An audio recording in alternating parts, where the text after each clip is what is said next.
Des Storm Shadow abattus, des attaques AMS interceptées, des frappes supposées inarrêtables disparaissent des radars avant même d'effleurer leur cible. Ce n'est pas de la chance, c'est de l'ingénierie. Depuis le début du conflit en Ukraine, Moscou a érigé l'un des réseaux de défense aérienne les plus denses et adaptatifs de la planète. Une forteresse en couches successives qui verrouille le ciel russe. Pour comprendre pourquoi les missiles occidentaux s'éteignent les uns après les autres, il faut disséquer cette mécanique. Le premier maillon de cette chaîne létale porte un nom, le Buk M3, l'OTAN le code Viking ou parfois SA-27. C'est un tueur de moyenne portée, capable de frapper à plus de 70 km de distance et jusqu'à 35 km d'altitude. Son secret, le mariage d'un radar de dernière génération et du missile neuf M317MA. Vitesse extrême, précision chirurgicale. Là où les anciens systèmes saturaient, une seule batterie Buk M3 peut traquer et engager 36 cibles simultanément. Avions furtifs, missiles de croisière, balistiques tactiques ou drones lents, théoriquement, rien ne passe. Et en Ukraine, la théorie est devenue pratique. Déployé pour sanctuariser les villes et les sites stratégiques, le Buk M3 a prouvé sa létalité.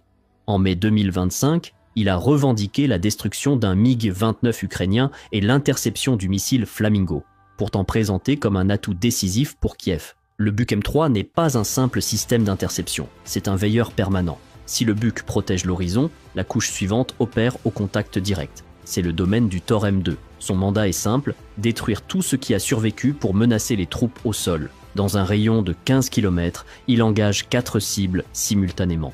Peu importe les conditions, nuit, pluie, brouillard ou saturation électronique, le Tor reste opérationnel.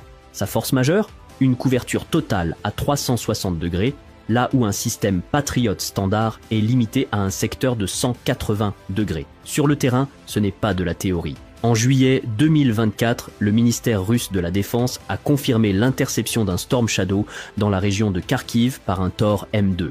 Drones TB2, bombes guidées JDAM, roquettes HIMARS, compact et agile, le Tor est le bouclier ultime de la ligne de front. À ses côtés, on trouve le chien de garde rapide, le Pantsir S1, code OTAN Greyhound. C'est un système hybride unique, combinant missiles et artillerie. Il détecte jusqu'à 36 km. Pour l'engagement, il dispose de 12 missiles d'une portée de 20 km, mais surtout de 2 canons automatiques de 30 mm pour terminer les cibles à moins de 4 km. Monté sur roue ou chenille, le Pantsir est la couche réactive. Il tire, il bouge, il se repositionne. Avions, hélicoptères, drones, suicides, tout y passe. C'est le système qui nettoie les fuites des couches supérieures. Pour les menaces lointaines, la Russie s'appuie sur son pilier historique, le S-300. Ne vous y trompez pas, bien qu'ancien, il reste l'épine dorsale du dispositif. Ces missiles de 1,5 tonnes, armés d'une ogive de 100 kg, verrouillent l'horizon jusqu'à 200 km. Les lanceurs pivotent instantanément pour engager jusqu'à 36 cibles, peu importe l'angle d'attaque.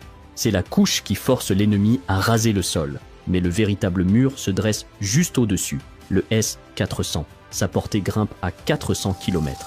Il suit 40 cibles, en engage 36 et intercepte des missiles balistiques à 60 km. Souvent comparé au Patriot américain, le S-400 possède une allonge et une capacité de saturation souvent supérieure. La preuve par le feu, février 2022, puis août 2025. Moscou affirme avoir neutralisé un missile Patriot ukrainien. Novembre 2025. 4 attaques MS américains abattus. Le S-400 ne fait pas de figuration, il nettoie le ciel. Pour clore cette architecture, la Russie a déployé le S-500 Prometheus. Ici, on ne parle plus de défense aérienne classique, mais de défense exo-atmosphérique. Il frappe des cibles balistiques à 600 km et peut détruire des objets à plus de 200 km d'altitude. C'est la réponse aux armes du futur, capable d'intercepter 10 cibles hypersoniques simultanément, même celles filant à 7 km par seconde. Le S-500 est la barrière ultime, à la frontière de l'espace. Pourtant, la létalité russe ne réside pas uniquement dans ses missiles, elle réside dans l'intégration. C'est un réseau vivant. La guerre électronique aveugle les radars et GPS de l'OTAN, forçant les missiles occidentaux à voler à l'aveugle. S'ils passent, ils doivent traverser l'enfer. Buk, Tor, Pantsir, S-300, S-400, S-500. une succession d'anneaux mortels pilotés par un commandement unifié qui redistribue les cibles en temps réel. Et si le missile parvient à passer, il risque encore de frapper du vent. La Russie excelle dans l'art du leurre. Chars et batteries S-400 gonflables indiscernables de loin absorbent les frappes de missiles coûtant plusieurs millions de dollars. Malgré les sanctions et les limites logistiques, cette défense aérienne a prouvé sa résilience. C'est une structure qui apprend, qui s'adapte et qui rend chaque centimètre carré du ciel russe plus coûteux à violer que le précédent. Ce qu'il faut retenir de cette architecture, c'est que la Russie a potentiellement brisé un mythe. Pendant des décennies, la doctrine militaire occidentale reposait sur un prérequis absolu, la supériorité aérienne, l'idée qu'on peut dominer le ciel pour protéger le sol. Or, ce dôme de fer multicouche russe, du Tor M2 au S-500, impose une nouvelle réalité, celle du déni d'accès. Bien sûr, aucun bouclier n'est impénétrable. Des frappes ukrainiennes réussissent encore à percer, exploitant des failles humaines ou des saturations momentanées. Mais la guerre en Ukraine nous montre une course technologique effrénée. Chaque nouveau missile furtif livré par l'Occident force les ingénieurs russes à mettre à jour leurs algorithmes radars. Chaque interception réussie force l'OTAN à repenser la conception même de ses vecteurs d'attaque. La défense aérienne russe n'est plus statique. C'est un écosystème d'attrition conçu pour épuiser les stocks et les finances de l'adversaire. Face à cette densité défensive, la question se pose désormais pour l'avenir du conflit. Selon vous, l'arrivée massive de nouveaux vecteurs occidentaux, comme les dernières versions du F-16 ou les missiles à très longue portée, suffira-t-elle à saturer durablement ce réseau? Ou assistons-nous à une ère où la défense solaire a définitivement pris l'ascendant sur l'aviation de combat? J'attends vos analyses techniques en commentaire, le débat est ouvert. Si cette plongée dans les technologies militaires vous a intéressé, laissez un pouce bleu pour soutenir la chaîne et abonnez-vous pour ne pas manquer notre prochain dossier stratégique. À bientôt.